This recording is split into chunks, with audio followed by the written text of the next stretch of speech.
Olá, sou o Alquimista Sobrenatural. Bem-vindo ao canal onde narro seus relatos de terror. Se estiver aqui pela primeira vez, curta, comente e se inscreva para ajudar o canal e não perder nenhuma história. Tem um relato para compartilhar? Mande-o para o e-mail na descrição. A jornada pelo desconhecido começa agora.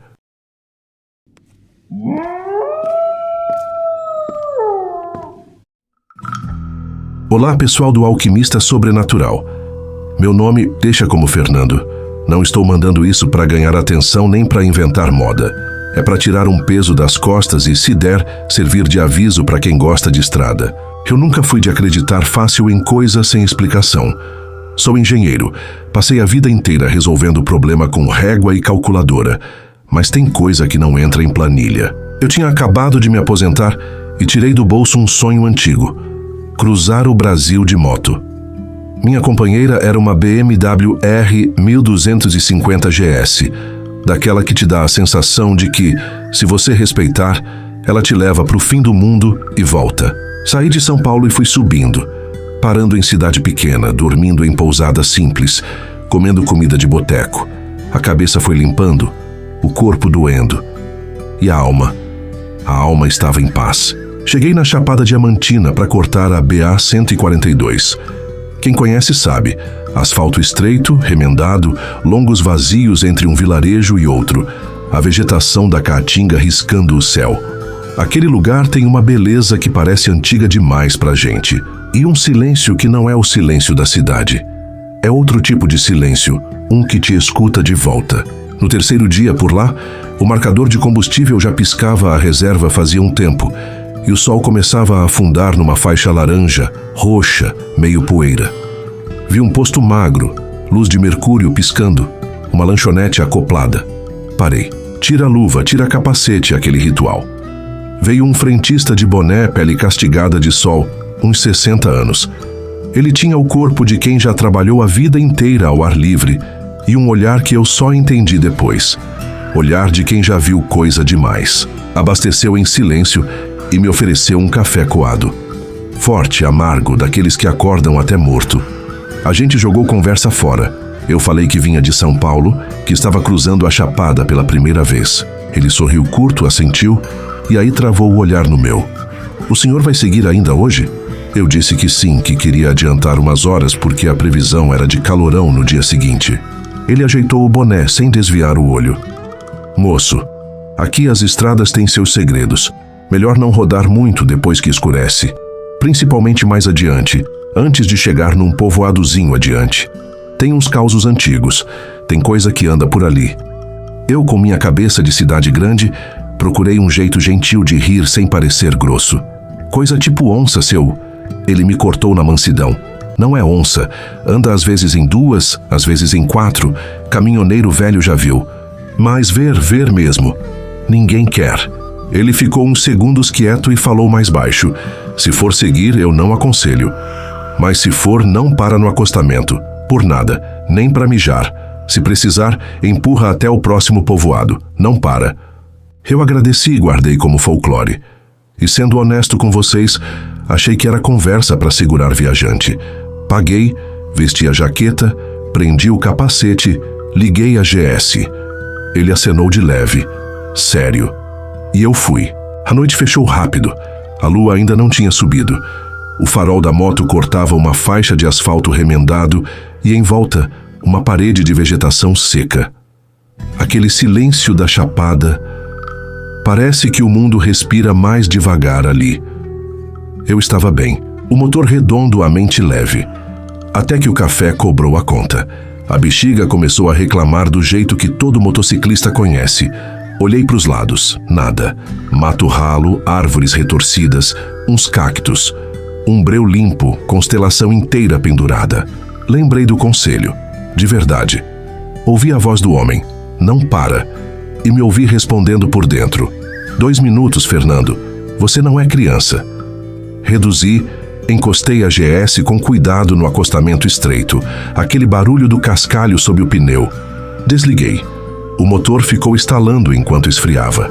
Tirei a luva esquerda. E foi aí que percebi o que hoje entendo como o primeiro sinal. O silêncio mudou. Não é que ficou mais silencioso, é que ficou pesado, como se alguém tivesse colocado um cobertor em cima do som. Os grilos que eu juraria ter ouvido durante a marcha sumiram. O vento parou e, por um instante, tive a sensação física de frio subindo pelas costas, do cós da calça até a nuca, como se uma mão gelada encostasse e ficasse. Engoli seco. Racionalizei. É só o corpo reagindo. Anda logo. Foi quando ouvi. Primeiro um grunhido baixo, quase dentro da boca da terra. Depois o estalo de galhos secos sendo pisados por peso. Não foi barulho de bicho pequeno. Foi como se alguém grande atravessasse um emaranhado de gravetos, seguido de um uivo, mas não de cachorro nem de lobo, porque aqui não tem lobo. Era um som comprido que começou grave e subiu num jeito errado, metálico, como se tivesse duas vozes, uma por cima da outra, e as duas desafinadas. Eu congelei com a mão na chave. Juro que senti o coração bater nas unhas. Olhei para o mato. O farol iluminava só uma língua branca de asfalto e um pedaço de vegetação à frente. O resto era sombra. E então vi. Não vi, vi. Foi aquele tipo de visão que o cérebro tenta negar. Uma silhueta atravessou a faixa de luz alta e seca, rápida demais, rente ao chão. 4 patas. Mas quando chegou no limite da luz e entrou na sombra, levantou. 2 e sumiu. Eu puxei ar e fiquei sem. A boca secou de um jeito que mal dava para engolir. Eu ia religar a moto quando o cheiro veio. Sabe quando você entra num açougue cedo demais e o sangue ainda está no piso? Era isso, misturado com ferro, ferrugem e uma nota de podre velho. Um cheiro que tem peso, que gruda no fundo da garganta. E junto com o cheiro, um som que eu nunca tinha ouvido. Tec, tec, tec, como se unhas duras encostassem de leve no asfalto. Não arranhando, tocando, experimentando a textura. Tec, tec, mais perto. Eu girei a chave com a mão tremendo. A GS fez aquele cheque rápido no painel, luz de ABS piscando, barulhinho da bomba. Apertei o start. O motor tentou, tosse curta, pegou. Graças a Deus. Engatei. Soltei a embreagem com cuidado demais e a moto ameaçou morrer. Aí veio o estalo, roubado da vegetação, e um borrão cortou de novo a borda do farol, só que desta vez do meu lado, perto demais. Eu só acelerei. Subi na faixa, o pneu traseiro patinou no cascalho, a roda de trás deu aquela riscada seca e eu me mandei.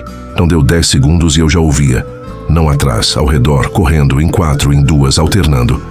Um ritmo que nenhum animal da nossa cabeça faz. Era como se o chão tivesse 3 corredores acompanhando, um de cada lado e um no mato, e eu no meio. Tec, tec, tec. Passos longos, pesados e grunhidos, um coro entrando e saindo, como se eles gostassem de brincar com o próprio som. Eu não queria olhar, mas olhei. O retrovisor mostrou um clarão de olho refletindo, não vermelho vivo de bicho na noite, mas um amarelo sujo, que parecia absorver mais do que devolver a luz. E por um segundo, só um segundo, eu vi a sombra do que seria uma cabeça, alongada demais, virar na minha direção. Tentei dizer, meu Deus, e não saiu nada. A estrada fez uma curva fechada para a esquerda. Engatei o corpo, pressionei o tanque com o joelho, senti o controle de tração trabalhar. A luz piscou feito louca. 2 borrões atravessaram lá na frente, numa diagonal perfeita para me fechar, como se soubessem do traçado. Eu fui para dentro da curva mais do que gostaria. Quase encostei a pedaleira, o traseiro quis sair, eu corrigi no instinto. E aí eu ouvi. Não foi imaginação. 3 toques secos na pontinha da minha bauleira lateral, metálicos, como se alguém tivesse batido com os nós dos dedos. Tac, tac, tac. Eu senti a vibração pelo chassi. Saí da curva e falei comigo mesmo, alto dentro do capacete. Não cai, não para, não dá a eles o que eles querem. Eu não sei como eu sei, mas eu sabia. Se eu deitasse a moto errado e ela escorregasse, acabou. Eles estavam se aproximando e se afastando como um rebanho brincando com um bezerro. Eu cheirava o meu próprio medo, e o outro cheiro, aquele que gruda nos pulmões. A estrada levantou uma poeira fina, e a moto começou a engolir o tapete de asfalto numa velocidade que hoje me dá vergonha de lembrar. Eu não olhava mais para o painel. Eu ouvia o motor berrar. Eu ouvia os passos. Eu ouvia a minha respiração raspando na viseira. E misturado com tudo isso, outro som foi crescendo devagar, como se viesse de dentro do capacete, mas vinha de fora. Uma risada rouca, baixa, sem humor. A risada de quem não acha graça. A risada de quem entende o que você é e você não entende o que ele é. Eu tentei rezar. Saíram palavras quebradas. Tentei pensar em gente que eu amo. Não fixava. Só a curva seguinte, o farol varrendo a borda do mato, a sombra longe demais da minha compreensão. Lá na frente, depois de uma sequência de retas, apareceu uma luz amarelada, daquelas que você reconhece de longe como povoado. Foi como água no deserto. Eu falei, é agora, é agora, é agora. E a cada é agora eu lembrava do homem. Não para. Não para. Quando os primeiros postes chegaram, alguma coisa mudou no ritmo dos passos. Eles recuaram, ficaram mais espalhados. A risada virou um ronco baixo. Eu não diminuí. Passei por uma placa torta, por uma casa de parede caiada, por um bar com música de caixa de som lá dentro, e entrei de uma vez num posto aberto, luz branca estourada, 2 carros velhos, um caminhão encostado dormindo. Parei a moto de frente para conveniência, como se o prédio pudesse me proteger. Desliguei, tirei o capacete com a mão que não obedecia. O frentista de plantão veio vindo, mas parou a meio caminho quando me viu. O senhor tá branco. Não respondi. Só pedi água e café. Tinha um vira-lata deitado perto do freezer de gelo. Ele levantou a cabeça, me olhou e enfiou o corpo debaixo da cadeira, gemendo baixo. Eu não sou de dar valor para sinal assim. Mas naquele momento, eu fiquei olhando o cachorro como quem entende uma língua nova. Dei um tempo. O frentista, diferente do outro, falava pouco. Me trouxe água, café, um salgado murcho. Eu tentei segurar a caneca. No tremor, um pouco caiu no chão. Ele perguntou, o senhor precisa de ajuda? Eu pensei em falar, não consegui. Só balancei a cabeça sim e não ao mesmo tempo e pedi, preciso ir ao banheiro. A luz do banheiro era mais cruel do que eu precisava. Lavei o rosto.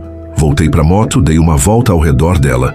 No baú lateral esquerdo, o de alumínio, tinha 3 marcas paralelas, equidistantes, na diagonal. Não eram fundas, não amassaram. Mas o alumínio estava riscado, e a tinta preta da ponta tinha sido retirada em linhas limpas, como se alguém tivesse passado 3 unhas duras e compridas de leve, só para dizer eu encostei.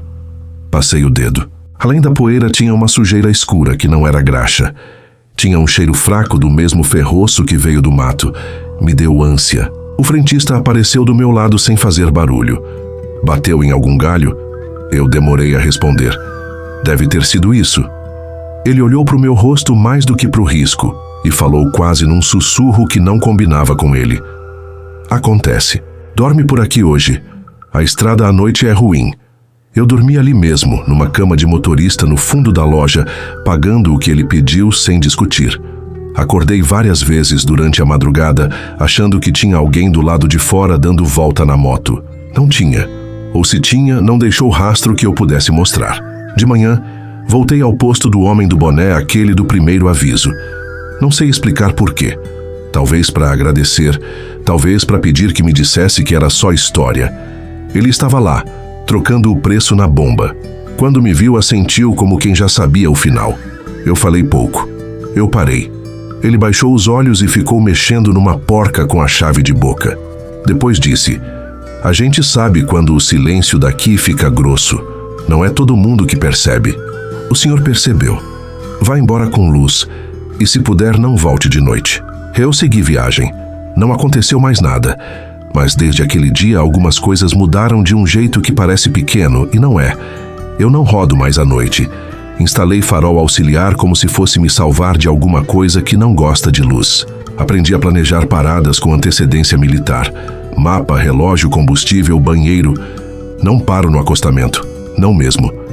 Em casa, a jaqueta que eu usava naquela noite ficou num gancho por semanas. Ela tinha um cheiro que ninguém mais sentia, só eu. Um ferrugem leve que me fazia engolir seco. Lavei. Voltou. Joguei fora. De vez em quando a casa está silenciosa demais, eu ainda escuto aquele som. Tec, tec, tec. Como unha dura testando um chão. Às vezes eu acordo no meio da madrugada, achando que tem coisa correndo paralela à minha cama. brincando de aproximar e afastar do meu sonho. E quando fecho os olhos, vem rápida a lembrança de um par de olhos amarelos sujos, devolvendo uma parte do meu farol. E uma risada baixa, sem humor, só para me dizer que a estrada tem dono. E eu não sou ele. Podem chamar de onça, de lenda, do que quiserem. Eu toparia de bom grado que alguém me dissesse que eu confundi tudo, que o medo cria bicho onde não tem. Eu adoraria que fosse assim. Mas tem 3 riscos no meu baú que não foram feitos por galho. Tem um silêncio na chapada que pesa de um jeito que só quem sentiu entende. E tem a risada, a onça não ri. Se você estiver ouvindo isso e pensa em cortar aqueles vazios bonitos da Bahia à noite, porque é só mais 1 hora e eu já chego, escuta um cara cabeça dura que já achou que sabia de tudo. Não para no acostamento, por motivo nenhum. Segura, aguenta, volta, empurra, sei lá. Mas não dá o corpo pro escuro. A estrada é linda, mas também arma tocaia. E tem coisa que, quando percebe que você parou, vem ver de perto. Eu decidi mandar isso pro canal porque foi aqui, ouvindo o relato dos outros, que eu parei de chamar tudo de bobagem. Eu não quero convencer ninguém. Nem quero voltar lá para provar. Eu só precisava falar. E se alguém que tinha que ouvir isso ouvir, já valeu. Obrigado pelo espaço e, por favor, não pare, nunca. Não vou dizer meu nome, nem o nome da cidade.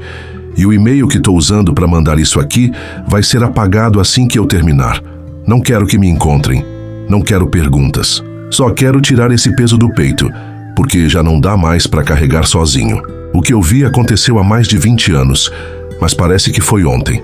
Que não importa o quanto eu tente esquecer, o cheiro, o som, os olhos daquela coisa, tudo volta, sempre volta. Naquela época eu vivia como mochileiro. Estrada, pousada barata, comida simples, gente de todo tipo. Eu gostava de parar em cidade pequena, observar, aprender o ritmo do lugar. Foi assim que cheguei num vilarejo enfiado num vale, com ruas de terra, casas antigas de janela azul e um vento que parecia carregar um segredo. Prefiro não dizer onde fica. Já é perigoso demais só por estar contando. De início tudo parecia normal, mas havia algo no ar que incomodava. Os olhares. Sempre que eu passava, as pessoas desviavam rápido, como quem finge que não viu. Não era hostilidade, era um aviso mudo de que eu não era bem-vindo. Fiquei numa pousada modesta, comandada por um senhor calado, o seu Antônio. A casa cheirava a café passado e a madeira velha. Ele era prestativo, mas falava pouco, e sempre baixinho, como se a própria casa escutasse. No segundo dia topei com um enterro. O caixão parecia mal feito, de madeira tão fina que rangia no toque.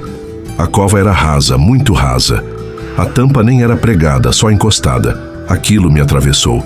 Perguntei a um homem parado ao longe por que faziam daquele jeito.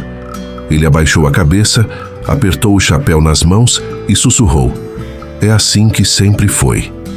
Sorriu sem graça e saiu, como se já tivesse falado demais. Naquela noite ouvi uivos. Não eram de cachorro, eram longos, graves, selvagens. Parecia que vibravam dentro das paredes. Seu Antônio disse que era um bicho da mata, mas ali não tinha lobo. E o que eu ouvi não era coisa de cachorro. Dormi mal. De madrugada, acordei com um silêncio tão pesado que até o relógio parecia ter parado. No dia seguinte, levei um binóculo até um mirante nos arredores. O céu estava carregado e a serra tinha a cor de ferro velho. Na borda de uma clareira distante, vi uma silhueta escura, grande e curvada. Os movimentos eram rápidos e furtivos, como se caçasse. A distância não me deixou ver direito, mas um frio subiu pela minha coluna. Aquilo não era um bicho comum. Anotei a direção mentalmente. Se eu traçasse uma linha dali até a cidade, cairia perto do cemitério. 2 dias depois, fui visitar um conhecido numa cidade vizinha. A noite caiu antes do previsto. Eu voltava de bicicleta, sob a lua alta, quando a estrada de terra se abriu numa curva e o cemitério apareceu, isolado no meio do mato.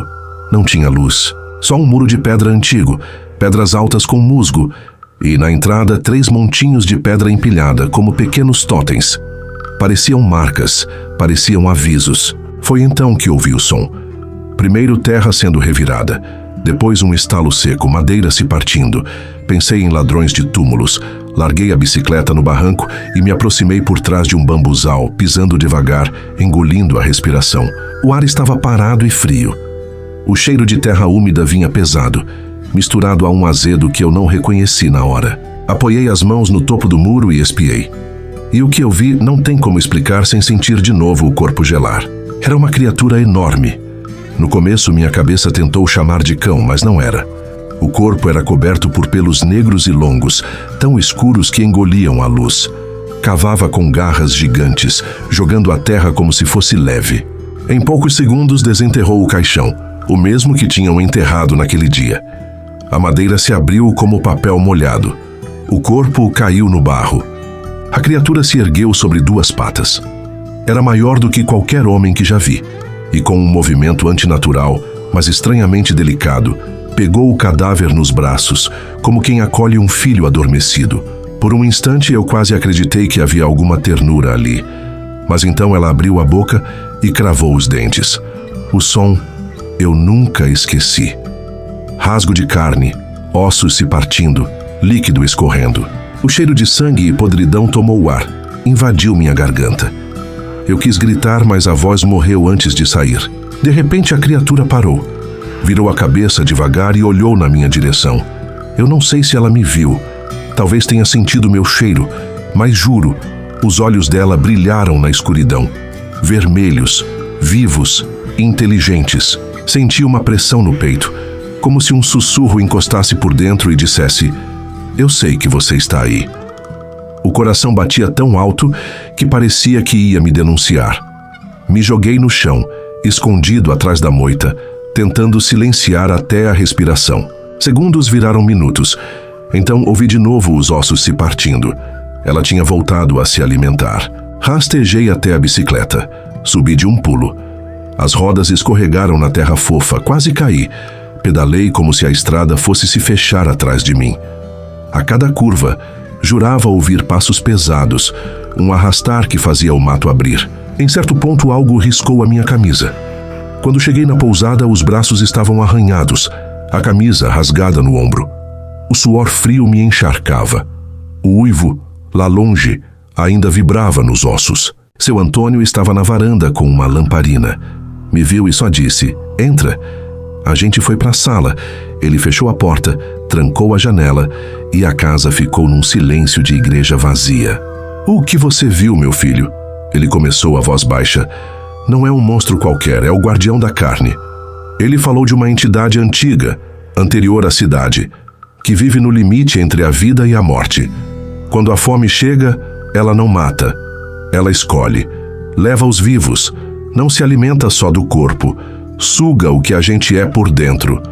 Tentaram caçar, armar armadilhas, chamar padre, trazer caçador de fora. Nada adiantou. Então os mais velhos decidiram o impensável. Em vez de perder os vivos, dariam os mortos. Os caixões frágeis, as covas rasas, a tampa só encostada, tudo era para facilitar. Se a criatura se alimentasse dos corpos, não teria motivo para caçar. O cemitério isolado ficava onde a conexão com a terra é mais forte. Era o único lugar em que ele aceitava a oferta. "Eu não tô te pedindo para entender nem para perdoar", disse o velho. "A gente não enterra nossos mortos, a gente os oferece." Eu senti a garganta fechar.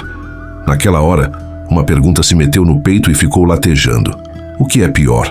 Morrer pelas garras de um monstro ou viver sabendo que você o alimenta? Por que vocês não vão embora? Foi a única coisa que consegui perguntar. Ele deu um sorriso triste, cansado. "Tentamos. Somos amaldiçoados." E então ele contou a parte que eu não esqueci, nem por um minuto desde aquele dia. Disse que todos ali eram descendentes dos fundadores. Há séculos, ele falou, acenderam uma fogueira na praça e queimaram 3 crianças, acusadas de bruxaria. A avó delas, uma mulher de poder, prometeu vingança antes de ser levada também. Disse que os culpados e os filhos dos filhos deles seriam entregues a uma morte cruel, até que não restasse mais um descendente. E um caçador de sombras guardaria essa promessa. Ele me levou até a janela e apontou para o alto da colina, onde havia uma capelinha de pedra quase engolida pelo mato. "Ali embaixo", ele sussurrou, "tem uma sala que ninguém abre. No chão, um símbolo antigo e um livro trancado atrás de uma porta que não se arromba. Dizem que o próprio guardião ronda a entrada quando alguém chega perto demais. Eu não queria ver, mas fui. A madrugada mal tinha passado, o céu ainda pálido. Subimos a trilha sem falar. A capela estava fria por dentro, cheirando a cera velha e poeira de séculos. No altar havia uma tábua solta. Seu Antônio ergueu com cuidado. Descemos por uma escada estreita. No subsolo o ar pesava. A lanterna tremia na mão dele. O corredor terminava numa porta de ferro, coberta de marcas que pareciam cicatrizes de unha. No chão, um círculo de pedra com símbolos gastos, como se milhões de passos tivessem tentado apagá-los e não conseguiram. Do outro lado da porta, um silêncio estranho, como se alguém segurasse a respiração. Que ali, bem ao lado da fechadura, unhas negras tinham arranhado a rocha num arco perfeito. Eu me aproximei e o cheiro voltou. Sangue velho e terra molhada. O velho tocou meu ombro firme. Daqui não passa. Ao sairmos, vimos Dona Lídia, a mulher que cuidava das flores do cemitério. O rosto vincado, olhos que pareciam ter visto tudo. Ela passou por nós, deixou um maço de velas no altar e disse sem olhar: "Esta noite ele vem. É lua boa para comer em paz." O jeito normal como falou me deu mais medo do que qualquer uivo. Voltei para a pousada em silêncio. No fim da tarde acompanhei de longe uma procissão. 4 homens levavam um caixão leve demais. Atrás, uma mulher chorava sem som, olhando para o chão. Na entrada do cemitério, ninguém rezou. Só pousaram o caixão e foram embora depressa. Ficou só a mulher e Dona Lídia. A mulher tocou a tampa como quem pede desculpa. Depois saiu. A tampa ficou encostada. O vento levantou a poeira. Eu vi, perto de uma lápide antiga, 3 velas apagadas e um cordão vermelho amarrado numa cruz. Sinais que eu não entendia. Avisos que todo mundo ali já tinha aprendido a respeitar. Naquela noite, os uivos voltaram. Mais perto, mais fundos. E ainda que eu tivesse prometido a mim mesmo que não chegaria mais perto daquele lugar, eu sabia exatamente o que aconteceria. Deitei vestido, sapato no pé. Quando o primeiro estalo soou, tampei os ouvidos como criança e chorei de raiva por não poder fazer nada. Fui embora ao amanhecer sem olhar para trás. Seu Antônio me desejou sorte. "Não volte", ele disse. "Às vezes, a curiosidade puxa mais do que a coragem aguenta." No caminho, parei na venda para comprar água. O balconista me olhou como quem reconhece um sobrevivente e só balançou a cabeça em silêncio.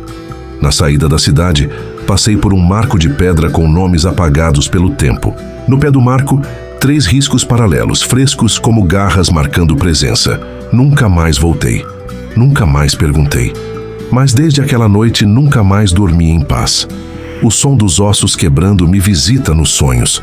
O cheiro de podridão volta do nada, como se ainda estivesse preso nas minhas narinas. Às vezes, quando o vento vem do sul, eu ouço o uivo outra vez, tão real que eu me pego contando as batidas do coração para não desmoronar. Eu sei o que vi. Não espero que acreditem. Só precisava contar antes que esse segredo me consumisse por completo. Se a criatura ainda caminha por aquelas matas, se ainda se alimenta dos mortos daquela cidade, eu não sei. Porque às vezes, o silêncio é tudo o que nos protege. Eu vou te contar uma coisa. Uma coisa que quase ninguém acredita. Muitos ouvem, mas pensam que é apenas um mito, uma lenda. Mas a lenda, essa lenda, é real. Presta atenção e ouve. Porque história de lobisomem não é brincadeira, Zé. Tem gente que diz que quanto mais perto você ouve, mais perto a coisa chega. Eu, por muito tempo, achava que era só lenda de vó para botar medo em menino. Mas depois do que eu vi lá na Mata Escura, bom, nunca mais duvidei de nada. O Zé Tonico, um dos nossos, era caçador de verdade. Não tinha para ninguém. O corpo dele era pura fibra, homem de respeito. Na parede da casa dele, em cada tábua, tinha um troféu. Couro de onça, chifre de veado, uns dentes de sucuri que metiam medo. Ele vivia dizendo que medo era coisa de gente fraca, de quem não conhecia o mato. E a gente, honestamente, acreditava nele. Ele nunca tinha voltado de uma caçada de mão abanando. A coisa começou num inverno rigoroso. Primeiro as galinhas sumiam, depois os porcos. Até bezerros fortes criados a leite foram levados dos currais. Mas o que virou a chave foi quando acharam os cachorros do Dito, o Dito que tinha a melhor matilha de caça da região. Os cães, uns vira-latas arretados de fortes, foram encontrados no meio do pasto, abertos ao meio com as vísceras para fora, espalhadas. Foi o velho Tião, que tinha visto de tudo na vida, quem bateu o martelo. Isso não é onça, não é jaguara. Isso é coisa ruim, coisa da serra. É a sombra do lobisomem que ronda quando a lua cresce. No início, uns caçadores mais novos, o João e o Tonho, riram da história. Disseram que iriam acabar com a lenda. Foram pro mato com lanterna, espingarda e facão. No dia seguinte, a gente só achou as facas e as lanternas quebradas espalhadas perto do riacho. Do João e do Tonho, nunca mais se teve notícia. Ninguém achou um osso, um pedaço de roupa. Foi como se tivessem sido varridos da terra. Outro, o Manuel, mais velho e teimoso, achou que a maldição do lobisomem era conversa fiada para assustar criança. Foi sozinho e voltou pálido, com a espingarda faltando um pedaço e a mão tremendo tanto que não conseguia nem segurar um copo. Ele disse que tinha visto o bicho de perto e que ele não era só grande, mas tinha um jeito de gente. Que ele ria. Um riso sem alegria, sem humor. Um riso de quem se diverte com o medo. Foi aí que o Zé Tonico entrou na história. Ele riu das histórias dos outros, dos que sumiram, dos que voltaram assombrados. Esse povo vê sombra e já inventa assombração. Eu vou mostrar para vocês o que é caçada de verdade. Cheio de si, lá foi ele. Se escondeu na tocaia, perto do curral do seu Joaquim, bem na beira da mata escura. A lua mal tinha saído e o silêncio já estava pesado. Os cachorros do vizinho, que costumavam latir para qualquer folha que caísse, se calaram de repente. Eles só ficaram parados com o rabo enfiado entre as pernas, olhando para o mato, com os olhos vidrados no nada. Foi aí que ele sentiu o cheiro.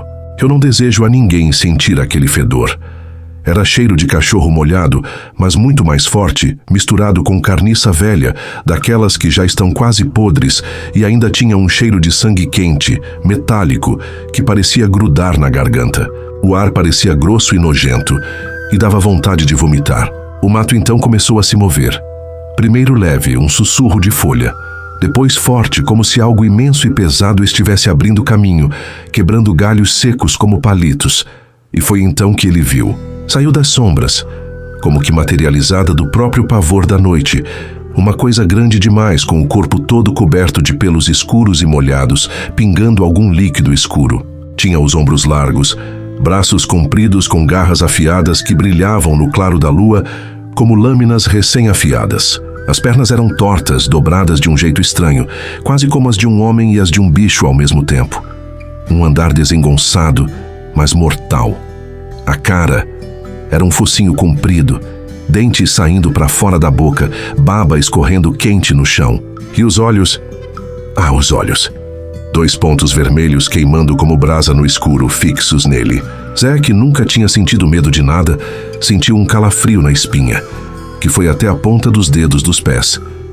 Mesmo assim, com a garganta seca, ele atirou. O estampido ecoou pela serra, mas o bicho não caiu. Apenas se jogou para trás e soltou um urro que não era uivo nem grito. Era uma mistura dos dois que parecia arrancar o coração de quem ouvia. Aquele som arrepiante fez os cachorros sumirem para as frestas do curral e os bois ficarem desesperados, até quebrando tábua. O lobisomem então avançou e cada passo fazia a terra tremer sob os pés do Zé. Ele recarregou rápido e atirou de novo. O bicho caiu, mas se levantou arrastando o corpo, as garras fincavam na terra, puxando aquele corpo pesado para frente. O pior de tudo foi ouvir a coisa rir. Não era riso de gente não, mas um ronco fundo, gutural, como se estivesse se divertindo com o medo dele, com a sua impotência.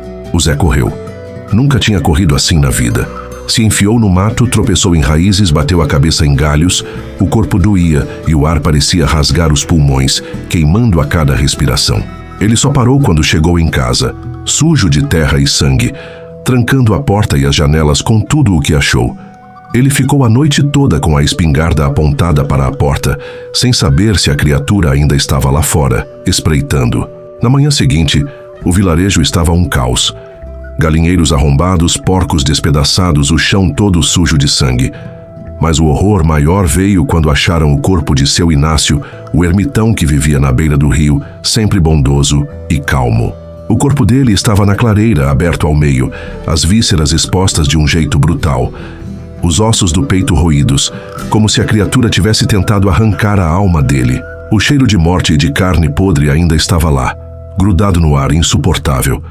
As mulheres choravam, os homens se benzeiam, e até os mais céticos agora tinham um olhar de puro terror. Ninguém falava alto, só sussurros e lamentos. O medo, antes um cochicho, agora era um grito silencioso que sufocava a todos. O tempo passou e o lobisomem continuou a aterrorizar a comunidade. Cada lua cheia era um tormento. O Zé, envergonhado e com a alma pesada pela morte do seu Inácio, jurou que iria caçar a criatura de novo. Mas dessa vez, era diferente. Ele se preparou com tudo o que podia carregar. Mais bala, armadilhas, facas de todos os tamanhos. 3 noites se passaram e o Zé estava na mata, seguindo os rastros. O silêncio era tão assustador que ele podia ouvir a sua própria respiração. E o bater do seu coração parecia um tambor de guerra nos seus ouvidos. E sempre, antes mesmo de ver ou ouvir, o cheiro vinha, anunciando a presença do monstro. Na 3ª noite ele ouviu passos atrás dele, pesados, compassados, arrastando. Ele virava para trás, mas não via nada. A única coisa que ele sabia era que o mato se movia. Ele corria, e o som corria junto, perto demais. O medo começou a tomar conta dele. Um nó na garganta, a respiração presa no peito. Ele parava, e o som também parava, como um eco sombrio de sua própria apreensão. Foi quando o Zé percebeu que, de repente, o caçador tinha virado a caça. Numa clareira úmida e escura, ele ouviu um estalo forte vindo das árvores. Zé mirou o dedo no gatilho e o lobisomem pulou. Foi por pouco, mas as garras passaram de raspão, rasgando o casaco e um pedaço da pele do braço do Zé, que sentiu o ardor. O fedor era tão forte que quase fez ele vomitar ali mesmo. O bicho ficou parado, rosnando, dentes pingando sangue do próprio ferimento. O Zé atirou no peito, na cabeça, no ombro. O lobisomem caiu, mas se levantou arrastando o corpo. O que o Zé viu depois disso? Ele diz que foi pior que o ataque, pior que qualquer dor física que ele sentiu. Ele seguiu o rastro de sangue da criatura, que o levou até uma cabana velha e abandonada. Zé empurrou a porta com o pé e entrou, espingarda erguida. O corpo de um homem dilacerado e ensanguentado jazia no chão. Era o compadre João, que tinha sumido há semanas. E ali, curvado sobre o corpo, o lobisomem. Ele não estava se alimentando, mas sim olhando para o corpo. E seus olhos de brasa pareciam cheios de uma dor profunda e um arrependimento que Zé jurou ter visto claramente. A criatura se virou e olhou para Zé. Soltou um gemido que parecia mais de dor e sofrimento do que de uma fera selvagem. E então, correu para a mata, como se quisesse fugir não do Zé, mas de si mesma e do monstro que havia se tornado. Zé Tonico voltou para o vilarejo, mas nunca mais foi o mesmo. Ele largou a espingarda, parou de caçar. Ele dizia que caçada nenhuma valia encarar aquilo. Ele passava o resto dos seus dias calado, olhando para a serra como se esperasse ver os olhos de brasa outra vez. E até hoje o povo da serra sabe, quando os cachorros calam e o vento traz aquele cheiro de cachorro molhado com carniça e carne fresca, é melhor se trancar. Porque o lobisomem da mata escura ainda ronda. Ele espera. E se você ouvir aquele riso no escuro, é melhor rezar, porque já é tarde demais. Meu avô, o velho Benedito, morava na roça. A vida dele era feita do silêncio da terra, do cheiro de mato e do som dos bichos. Mas quando a noite caía e o frio entrava pelas frestas da casa, ele acendia a lareira. A voz dele, baixa e rouca, contava histórias que a gente não encontrava em livro nenhum. A que mais me impressionava era a do Pedro, seu afilhado, que vivia na propriedade vizinha. Meu pai, que cresceu com o Pedro, me contou tudo, e a cada palavra eu sentia um arrepio diferente. Não era um conto de fadas, nem de assombração inventada para botar medo em criança. Era uma história de terror com cheiro de mato e sangue, uma tragédia que aconteceu ali, naquelas terras onde eu costumava brincar. Tudo começou quando o Pedro, Um menino de 12 anos com um brilho maroto nos olhos começou a mudar. A alegria foi dando lugar a uma sombra. A insônia virou sua companheira, e o sono, quando vinha, era cheio de pesadelos que o faziam acordar suando frio.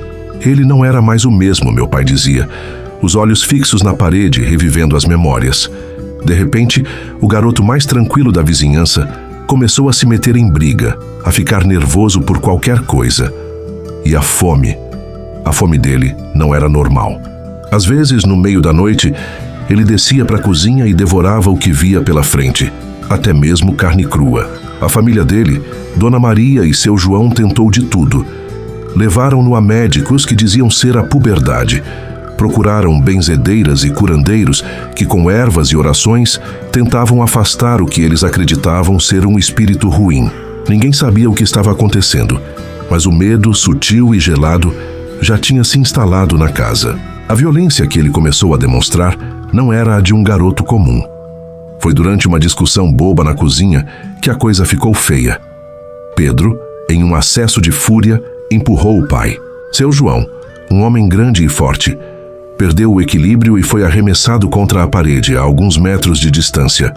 Ele bateu a cabeça e caiu no chão, atordoado. Foi o primeiro sinal de que a força de Pedro não era natural. E o primeiro indício de que a família estava lidando com algo perigoso. A primeira vez que a transformação aconteceu para valer, o terror tomou conta de todos. Era uma noite de lua cheia, daquelas que clareiam a escuridão como se fosse dia. O Pedro estava no seu quarto, e a família já tinha se acostumado com os sons abafados que vinham de lá. Mas naquela noite, o som foi diferente. Um rosnado gutural, animalesco, que não parecia vir de uma garganta humana. Quando meu pai acordou no meio da noite, um sentimento de pânico o invadiu. Na manhã seguinte, a notícia correu à vizinhança. O Pedro havia sumido. Seus pais, desesperados, o procuraram por toda a parte. Eles só o encontraram no final da tarde, andando cambaleante pela estrada de terra, sem roupas e coberto de lama e sangue. Na boca e entre os dentes, pedaços de carne crua.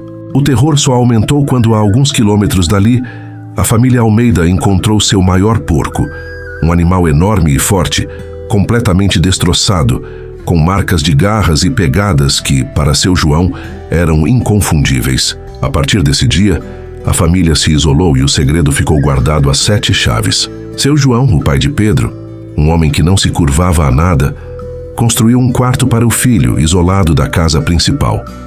Reforçou as paredes com madeira e colocou grades nas janelas. Era ali que Pedro ficava quando a lua cheia se aproximava, acorrentado como um animal selvagem. A cada transformação, a criatura ficava mais forte, e as correntes que seu João usava ficavam mais e mais grossas. Os elos se esticavam, ameaçando ceder uma batalha que ele já estava perdendo. A mãe e o pai, em desespero, procuraram meu avô. Ele, padrinho de Pedro, era um dos poucos a saber do segredo da família. Eles tentaram de tudo, do padre ao velho curandeiro da montanha. Mas ninguém tinha a resposta, a cura, para a maldição que se alojara no corpo do menino. E então veio a última noite. Uma noite de lua cheia, daquelas que parecem sugar a luz de tudo ao redor, deixando só um brilho prateado e macabro. Pedro já não era mais uma criança, mas um adolescente de 15 anos. A transformação foi a mais violenta de todas. O uivo que veio do quarto era um grito de dor, mas também de uma fúria primitiva, animal. A corrente, a mais grossa que seu João tinha, estalou e se rompeu. O som de madeira se estilhaçando e das paredes caindo foi abafado pelo rugido gutural da criatura. A besta, uma sombra gigante e peluda, saiu dos escombros do quarto. Não era o Pedro que meu pai conhecia, nem mesmo a criatura das noites anteriores. Era um monstro de 2 metros de altura, com pelos escuros e densos que brilhavam à luz da lua. Os olhos, 2 pontos vermelhos incandescentes, fixaram-se na casa principal. O cheiro de carniça, de sangue fresco e de cachorro molhado pairou no ar. Um odor sufocante que anunciava o horror. A mãe de Pedro, Dona Maria, e seus 2 irmãos mais novos estavam na sala. E o pânico os paralisou. A criatura se moveu com uma velocidade assustadora, as garras afiadas rasgando a porta da frente como se fosse papel. O terror se instalou. A família se encurralou no canto da sala, atrás de uma pesada mesa de madeira, que eles usavam para tentar manter uma distância da criatura. Ela se aproximou lentamente, as garras arranhando o chão de tábuas e o hálito quente de morte emanando da sua boca. O pânico nos olhos da família era palpável e os gritos de Dona Maria eram um lamento de puro desespero. Foi quando seu João, o pai e meu avô, que já estavam do lado de fora, viram tudo. A besta estava quase derrubando a mesa e os segundos pareciam horas. Não dá para ver o meu afilhado ali. É só o monstro com os olhos vermelhos de sangue. Meu avô contava, a voz embargada de emoção. Ele sabia que não havia outra opção. Com a dor da inevitabilidade, seu João e meu avô, com o coração partido, levantaram suas espingardas. O barulho dos tiros ecoou pela noite, e o sangue da criatura manchou o chão de terra. A criatura soltou um urro de dor e fúria e caiu. Mas não foi um tombo seco, foi uma transformação lenta e agonizante. Os músculos se retorciam sob a pele, os ossos se quebravam e se reajustavam com estalos assustadores. Os pelos, que antes pareciam uma couraça impenetrável, se encolhiam e caíam, revelando a pele branca e pálida de Pedro. O monstro foi se desfazendo, e o garoto nu, ferido e banhado em sangue, emergiu do pesadelo. Ele abriu os olhos, e o brilho maroto que eu tanto ouvia meu pai descrever estava de volta. Mas agora ele estava cheio de dor e arrependimento. Pai, mãe, me perdoem, ele sussurrou, a voz fraca e rouca. As lágrimas escorreram por seu rosto sujo e ferido. Eu não queria, não era eu. Dona Maria e seu João se ajoelharam ao lado do filho, chorando descontroladamente. A dor da perda, o alívio de ver o garoto novamente, tudo se misturou em um abraço desesperado. Você não tem culpa, meu filho. Você nunca teve, seu João disse, as lágrimas escorrendo por seu rosto. Eles o seguraram nos braços, e Pedro, com um último esforço, disse a seus pais o quanto os amava, com uma pureza que só as crianças têm. E então, o corpo mole, a vida em seus olhos se apagou. A tristeza, o luto e o medo se misturaram. A família, temendo que a maldição pudesse de alguma forma se espalhar, decidiu queimar o corpo de Pedro. A fumaça, subindo aos céus, parecia uma despedida sombria e dolorosa, um último suspiro da maldição. As cinzas foram enterradas em um local secreto, longe de tudo, para que o garoto, que só conheceu a dor e o medo, pudesse finalmente encontrar a paz. A história de Pedro, o lobisomem, ficou sendo um segredo entre as famílias. Um conto de horror, mas acima de tudo, uma tragédia sobre a perda e o amor que persiste mesmo diante do pior pesadelo.